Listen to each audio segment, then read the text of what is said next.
Alright, what's up everybody? Welcome back. This is my second video. I'm back. Like I said, I've been experiencing quite a bit of burnt out and a bit of laziness. Lately from just school, getting finished school, stuff like that. So yeah, and now I'm finally back. And thing is to be prepared because I got tons of train content coming towards you. I thought about it, and in fact, I sort of talked about this briefly in the last video, which was me talking about my opinions on the 9375 locomotive with the new paint scheme for CPKC. Go watch that video if you haven't. Give it a like, and obviously subscribe to my channel. It would really help me a lot. I'm just hoping to get to 100 subscribers, please. So that would be great if you went off and subscribed to me. Thank you very much. So yeah, and also in my last video, I sort of talked about how I would post a video, me talking about my thoughts on the Final Spike Steam Tour. And thing is, this video might be a bit longer. The video I posted yesterday was sitting at right on the dot, 20 minutes for a YouTube video. Sorry, I had to let one rip there. Sorry, TMI. But today's gonna be a bit different because we're talking about a steam train, and I guess sort of some of the things that happened on this steam tour, because there was screw it. There was some shit that went down in Mexico with the Final Spike Steam Tour, which I will gladly cover. In fact, I have my computer off to my left here that's booted up with sort of the basic history of the 2016, which was the steam locomotive that's currently owned by CPKC, that was recently, as of 2 months ago, maybe, was restored back into service and did this whole thing, which, as we know, is the Final Spike Steam Tour, where it would go from Calgary, Alberta to Mexico City, and it'd make stops in certain cities along the CPKC system.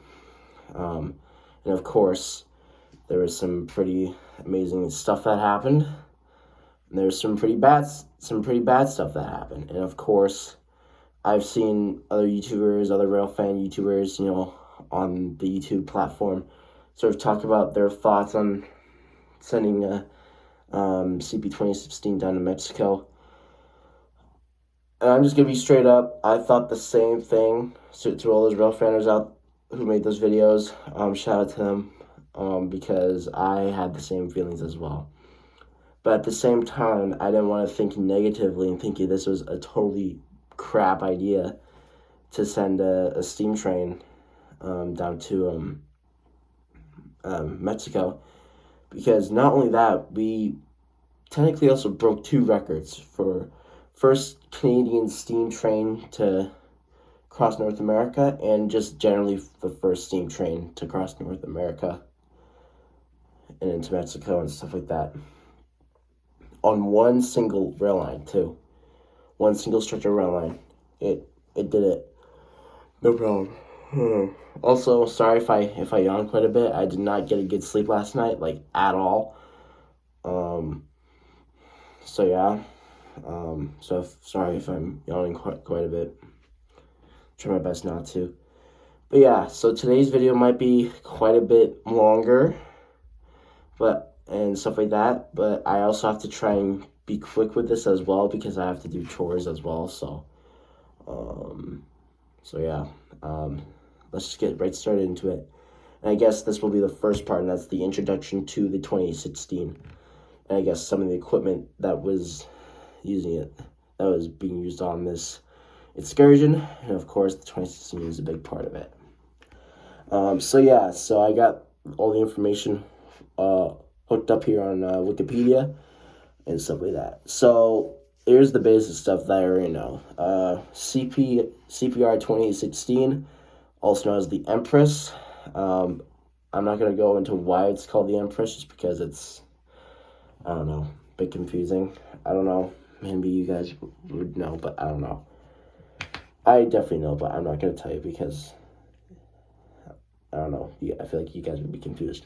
Anyways, so the 2016 is called the Empress. So it has a name. And it says here that it is a preserved class H1B 464 Hudson's type steam locomotive built by Montreal Locomotive Works, which were pretty much the makers for all things Canadian steam trains back in the 1900s. MLW, and she was built in December of 1930 for, of course, the Canadian Pacific Railway, known as CP. And it is the only non-streamlined H1 Hudson to be preserved. So that's interesting. And of course the locomotive was just used in passenger trains for 30 years. And then it was retired in 1960, and then in 1963 it was sold to a guy named F. Nelson Blount, who put it in his collection at Steamtown, USA. Highly go traveling and checking that shit out. That stuff's cool. They have like a whole collection of like old steam trains. In fact, it's home to CPR 2317, so go check that out. It's a USA collection. It was originally Bellows Falls, but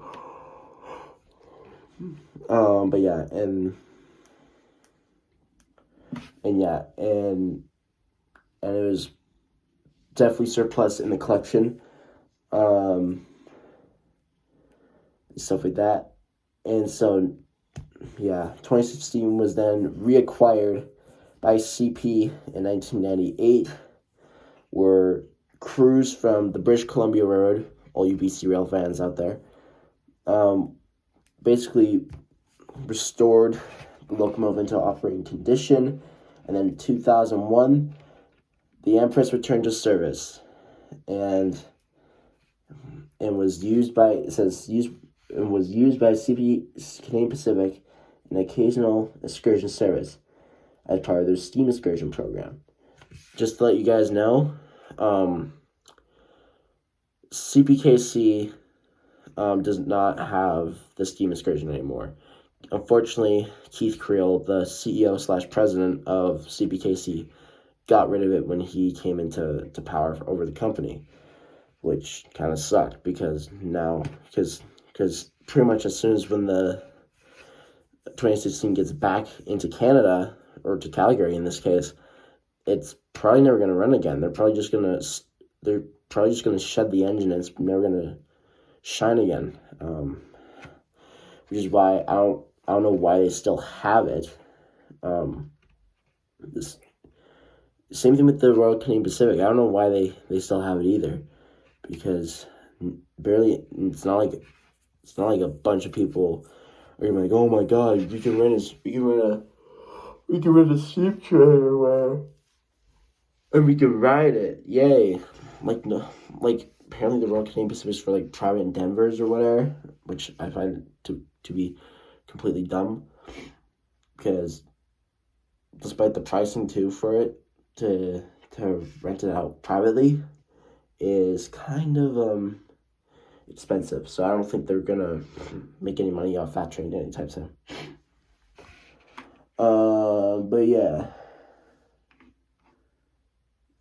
And so the steam program is just continued.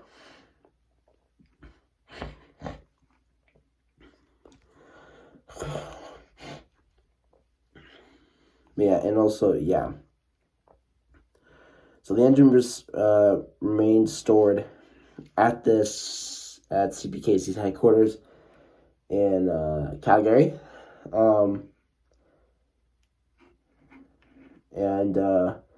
And so, yeah, and then here's where it goes into the talk about the merger. And then, yeah, and then after that, in 2023, sorry, I got a bit of phlegm in my throat, sorry.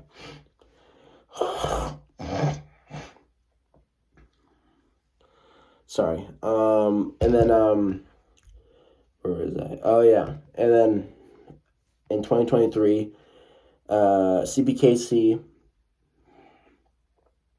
for some reason, fired the locomotive up again and decided to run some tests with it.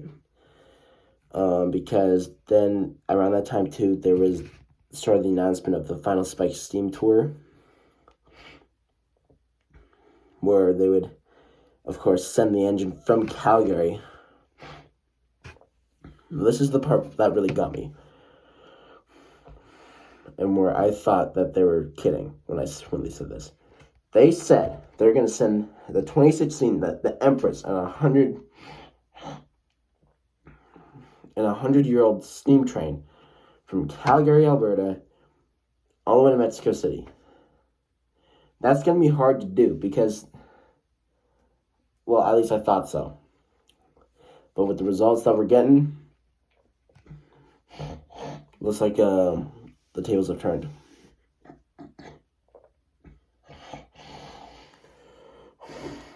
But yeah, I don't know. So yeah. Sorry guys, I got like tons of phlegm in my throat. It's super uncomfortable to talk right now, but whatever. So yeah, so in 2023 they fired her up, ran some tests for the Final Spike Steam Tour. That was announced around that time too, saying that that would go from Calgary to Mexico. Now here's my opinion. So yeah, now we're gonna get into my opinions on like the actual Final Spike Steam Tour. And this is sort of like part one about it. When it was announced, when I heard that they were going to send the Empress, a Canadian steam locomotive, from Calgary to Mexico, I was like speechless. I was like, how are they going to do that? That's amazing, but also crazy at the same time. You know, and at first I didn't think straight about the possibilities of what can go wrong in Mexico. Because I don't know if y'all have seen railway right-of-ways in Mexico, or even just like railroad safety in Mexico just in general. But it's pretty crap down there. I mean, there's barely any like gated crossings. People just blow through the crossing pretty much until the train actually gets to the crossing. Like, it is very unorganized. And of course, with the migrants and stuff like that riding the so-called beast of a train, to the U.S. border, of course there's gonna be like freight hoppers and crap like that, right?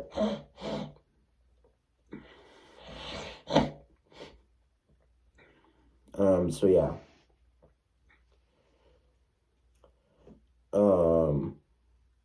So I didn't really think about that totally through until it hit me like that. Where I was like, oh wait, if they're sending it to Mexico, they may not have it down there for long, because shit's messed up down in Mexico. Like, seriously, like I just explained, terrible railway right-of-way regulations. Safety on the railway is just like terrible down there, despite the fact that they have drug cartels, migrants. Yeah, just those two things, pretty much infesting their trains.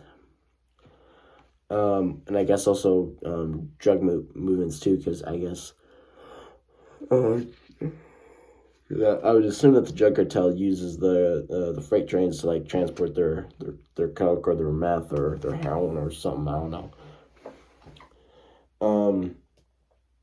But yeah, so there is that, and like I said, really bad at regulated railway crossings, just general safety. Like, I've seen videos of like Fairmax trains running through like downtown Mexican City or whatever, and I would see like just people all over the place near the tracks, even just walking along the side of the tracks, like past the crossing down like an alleyway or whatever. And of course, I would also see migrants hop on the train, um, stuff like that, and of course, people like drivers just blowing through the crossing until the train like pretty much approaches the the crossing, like is pretty much going over it. Like, it's so bad down there. It's insane. In fact, there's been I think I don't know when the last time a FedEx freight train or just a Mexican freight train in general just like hit a truck. But I do know that it does happen down there quite a bit. So yeah, so there's many safety risks when sending the train down to Mexico. You know, which I sort of thought it was not a good idea. Um, Especially the fact that they're going deep into Mexico too. Like, that was not like, I don't know. I'm glad. I was to get one thing to get out of all this, guys, is that in the end, I think the Final Spike Steam Tour was amazing. At least we broke two railway world records, stuff like that. So yeah, I don't know. I just find that at least we did something cool. So yeah, so yeah, so that's one thing to just get out of it, I guess. Um, so yeah. So my thoughts on the announcement of it, I was bit on edge. I didn't, like I said, I didn't think it was gonna do well, but I don't know. I just kept my head up and just waited for and I just saw what the results were. And honestly, I thought that nothing really bad was gonna happen. You know, nothing bad really happened with it going through Canada and the U.S. And of course, mainly because they're more regulated than they are Mexico.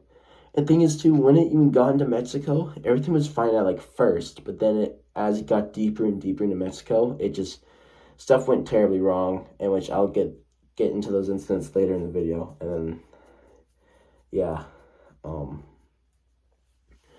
but yeah, so that's the first part, and then yeah, and then the next part. So yeah, now we go into the second section of talking about this. The actual start of the Final Spike Steam Tour. The Final Spike Steam Tour kicked off in Calgary when the engine just by itself rolled up to like past like a display track, and people got a chance to like take pictures with it, you know, cool stuff like that. So yeah, pretty cool. No harm in that. And then after that, the train took off. And then after that event, the train took off. At first, I was actually very impressed with the concerts at first, going from Calgary to like, I don't know, somewhere in Saskatchewan or something. Because what they also had on there at first, it was only at first, and I know that because there is rail fans in Canada who posted like the early the early runs of the Final Spike Steam Tour, going from Calgary through like to Saskatchewan or whatever. And of course, for all you people who watch those videos of other rail fans chasing the train, probably saw the one of the hydrogen locomotives on there, and it was the good one. It was the SD42 2F looking one. It was the Red Barn one, although it wasn't totally a Red Barn because there was no red on it. But yeah, I thought that was cool. I thought that maybe they were gonna keep that on for the whole duration. But nope.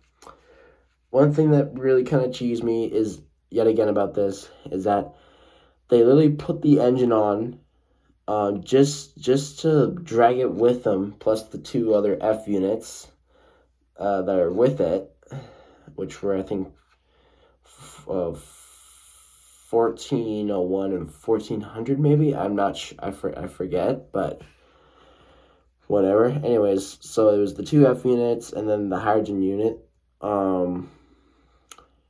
So yeah, and it was on the train from Calgary to I think like Moose Jaw or something like that. And then after that, they took the engine off the consist, and then they just like left it in Moose Jaw, and then they just like continued the trip without the engine. I was like, why did you do that? And in my head, I was like, why did you do that, dude? Like why put an engine on a consist just to go like maybe like a few miles with it and then just drop it off? like dude, that trust me, that pissed me off quite a bit. The fact that they put on a sick, cool locomotive, onto a really cool special excursion train. And it's like, the thing is too, at that point in time, it was like the engine's first time actually like out on the main, like doing something. But no, CPKC and the crew had to drop it off and got just literally in the middle of Dunn, Saskatchewan, leave it at the yard and just continue with just like the two F units, which don't get me wrong, the F units are cool, but it would have been spicier if you just kept the hydrogen locomotive on there, because that would attract more rail fanners, I feel like. I don't know. That's just my humble opinion. You guys may disagree with me on a different level, but I personally think that it was kind of dumb that the crew did that and took the engine off, because then you just had a basic like excursion train to rail fan and stuff. I don't know. Yeah, it's just a thought of mine. But yeah, other than that, I mean, the train did record time. I mean, within like 2 or 3 days, it was in Minnesota, which was definitely record time. And it was already starting to like, start doing its thing. So that was good. So yeah.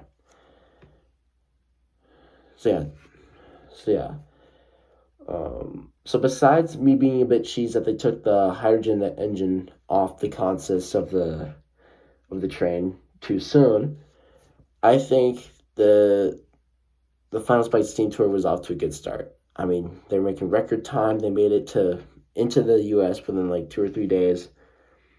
Good well timing. They went to like, I don't know.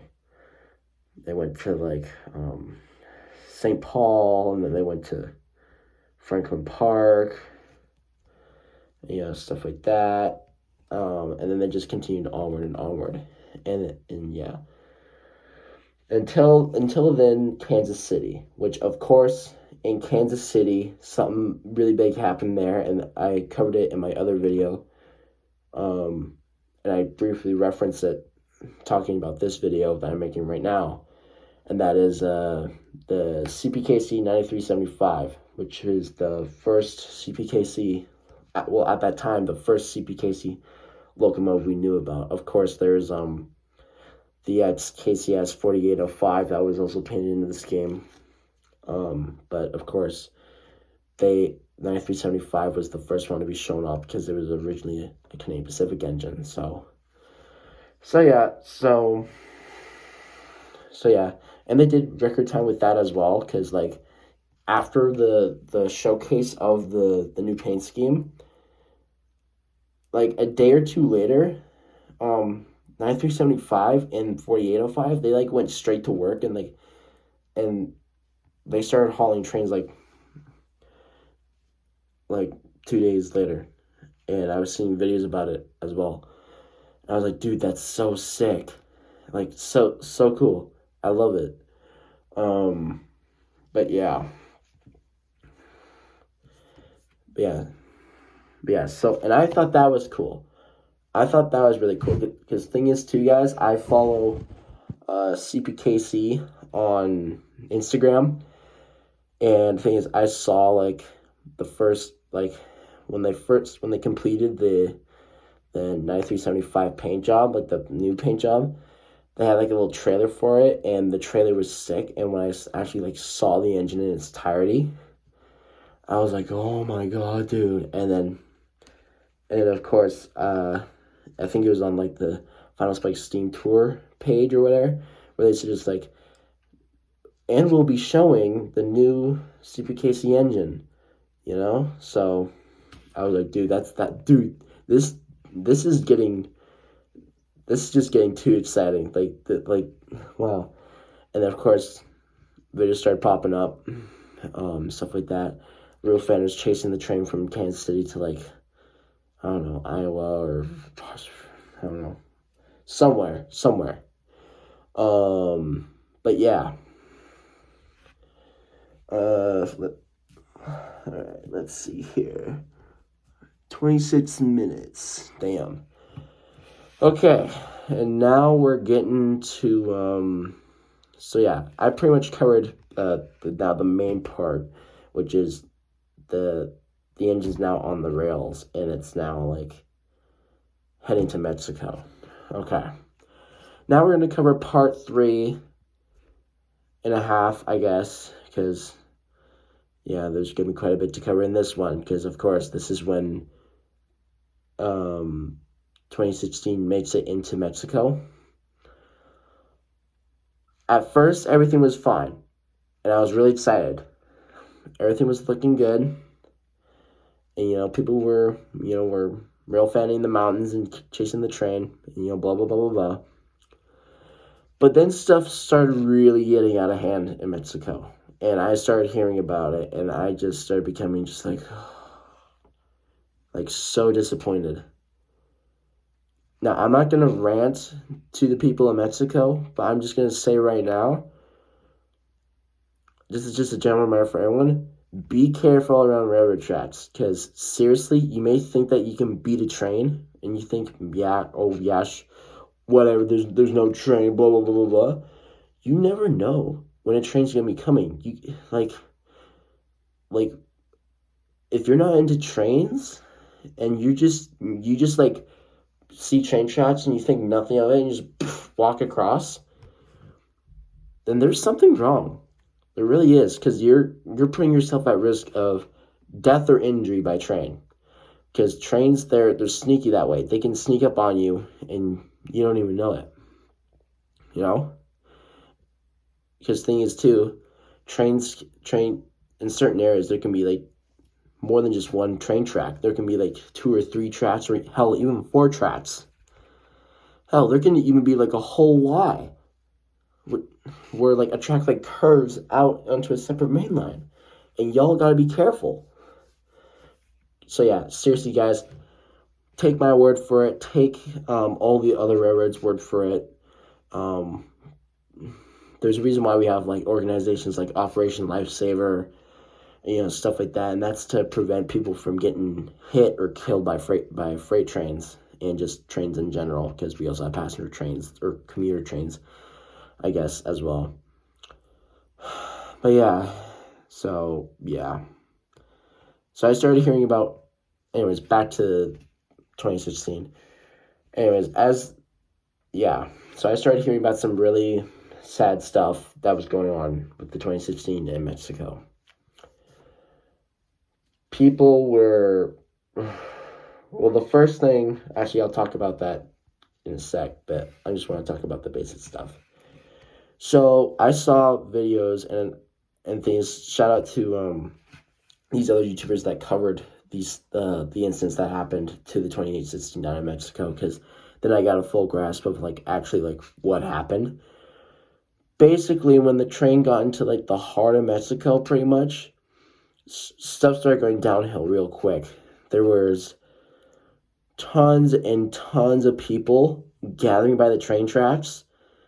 Like, I mean, like maybe like hundreds or thousands of people just gathered like on the ballast alongside the train tracks in Mexico, standing like inches away from the actual rail, taking photos and waving to the train as it goes by. Obviously, use your common sense. Don't stand that close to the goddamn train tracks. It's that simple. You're just gonna get hit or injured by the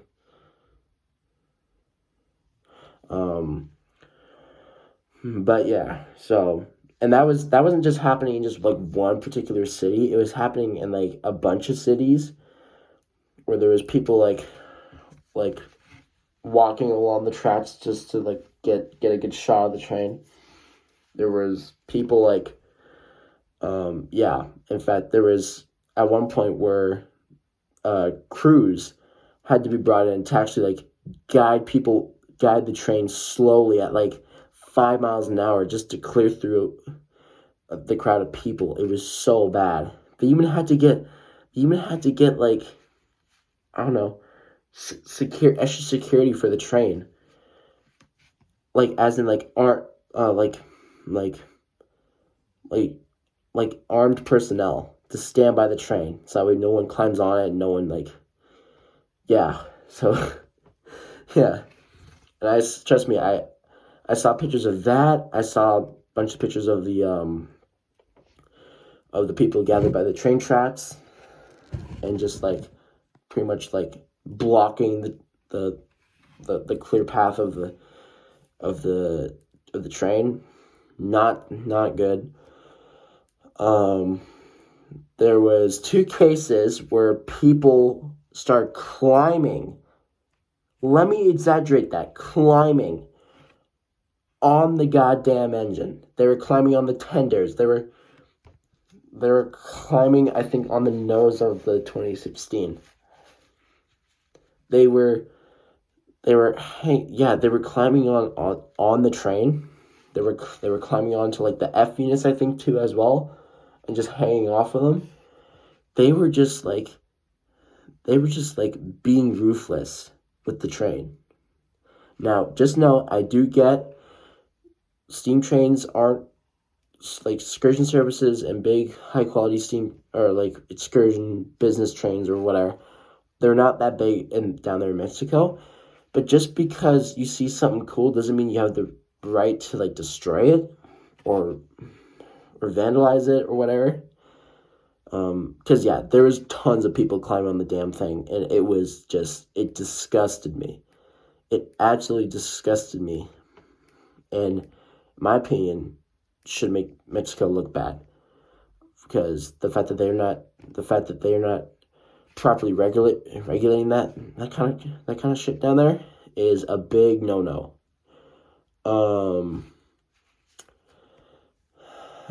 So yeah, and I guess now I'll talk about the worst one. Oh yeah, and there was a dude who climbed onto the back of the train onto the business car while it was moving.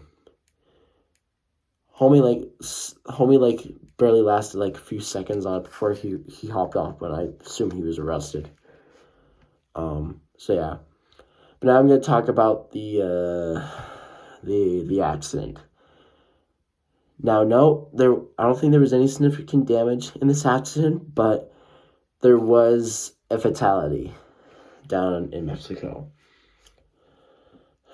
And it's because a stupid woman. Well, actually, no, I won't say that. I won't say that. It. By the way,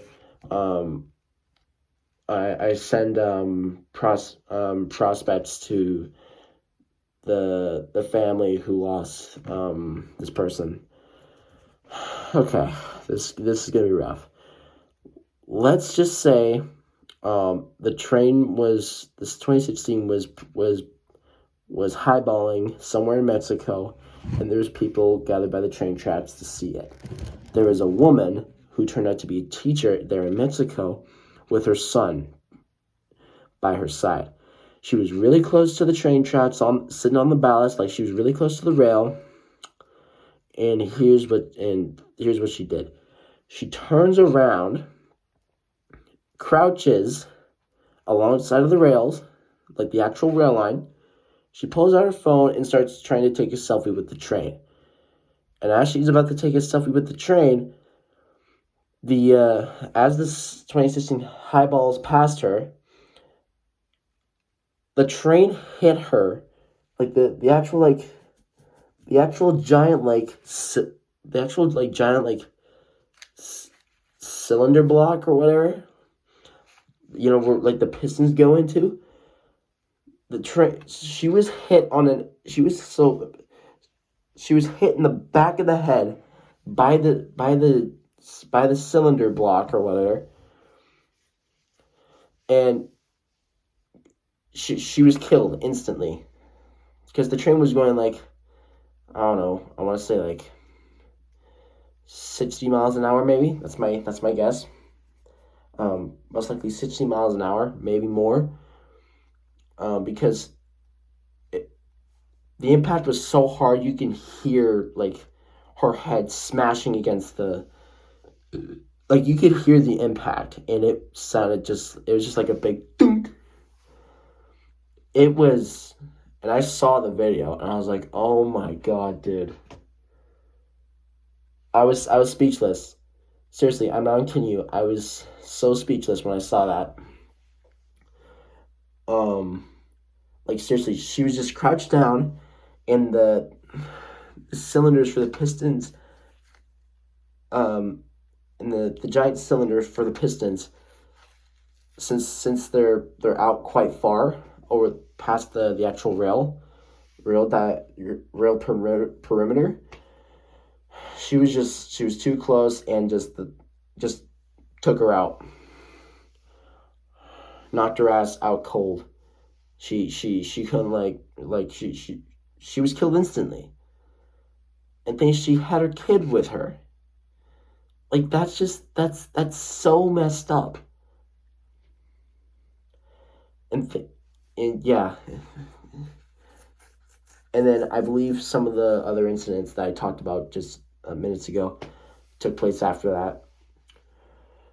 So yeah, so it wasn't looking pretty good for the 2016 in Mexico.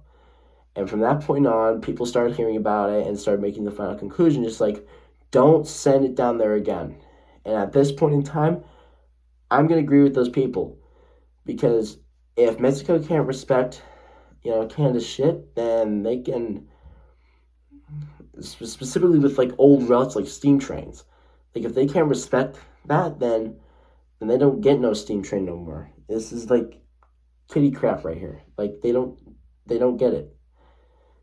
All right, if that's how they're gonna behave, then they don't deserve to have cool stuff like that happen in Mexico anymore.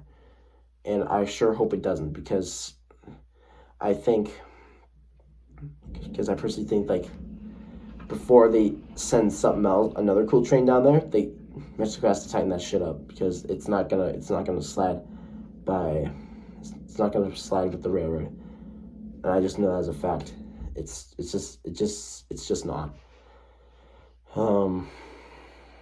So yeah, and that's the first length of the Final Spike Steam Tour and the 2016's little stuff. As of right now, the 2016 is set to make a one more stop in Winnipeg for people to get a good look at the engine, and then after that, the train's going to be highballing it back to Calgary, and that will be the end of the journey. And most likely, the 2016 will never be dropped back out again unless they do a second Final Spike Steam Tour, which I highly hope they don't. But yeah, or something along the lines of that. Because everything was fine until it got into the heart of Mexico. And then after that, it just all went to shit. So yeah, my basic opinion is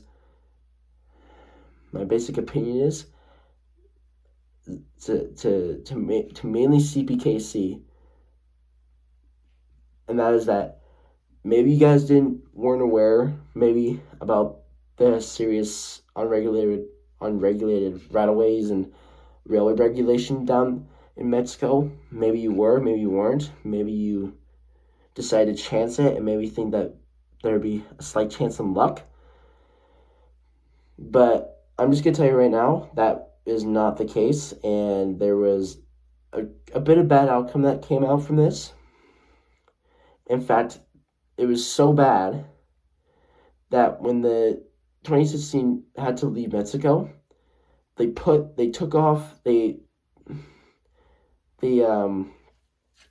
reversed the consist. They put the diesel engines, because also at that point in time they had picked up ST-70 ACU 7013 Heritage unit, and they put it on the consist and carried it with it to Mexico.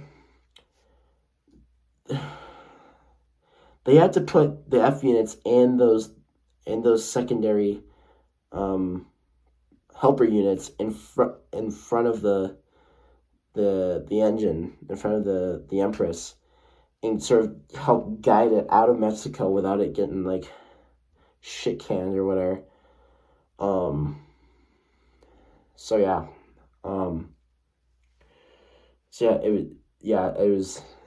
It was not good. But thank God the engine's out of Mexico now. We can all be happy now. And if you comment down below if you guys are from the U.S. and you guys are chasing the train again, either back to Franklin Park or wherever, and whatnot, because yeah, that might be the last time you actually see that engine, so yeah, that's pretty much it. Other than the dumb crap that went down in Mexico, everything was somewhat fine in the end. Just, God almighty, don't send another steam train down to Mexico, please, because I feel like the outcome will be way worse next time. So yeah, this has been my second video that I'll be posting this week, and then tomorrow I will be posting a whole set of videos tomorrow, because tomorrow I'll be rail fanning I'll just say it right now, the Kettle Valley Steam Railway train, which runs here in my town of Summerland, BC. I'll be chasing it tomorrow. So you'll see a bunch of different separate videos that I will upload.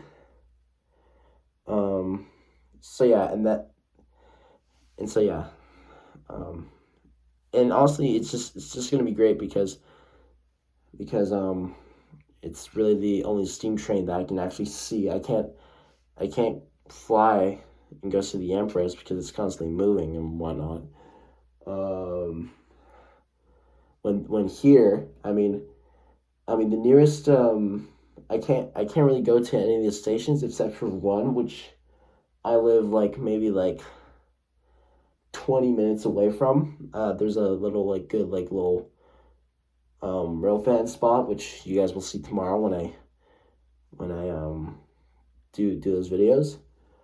So yeah, expect some rail fanning content to come out tomorrow.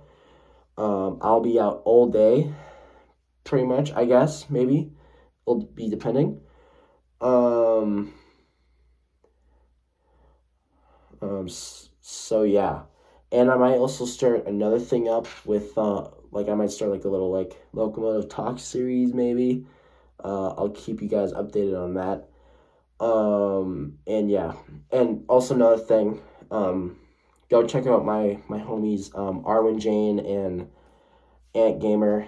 Ant Gamer posts really great stuff from gaming to monster truck reviews. So if you're a fan of monster trucks, go check him out. My friend Arwen, she has like one video, but still she needs some subs. So go give her some love. She does like beauty stuff and whatnot. So yeah, go subscribe to them and like their videos, and then of course like my videos because I personally feel like I do really good. I try to be good with my content and stuff. So so yeah, and I'm talking really fast because I'm on a tight schedule because I have to do chores. So yeah, remember to like, subscribe, and turn on the notification bell. And yeah, see you later, guys.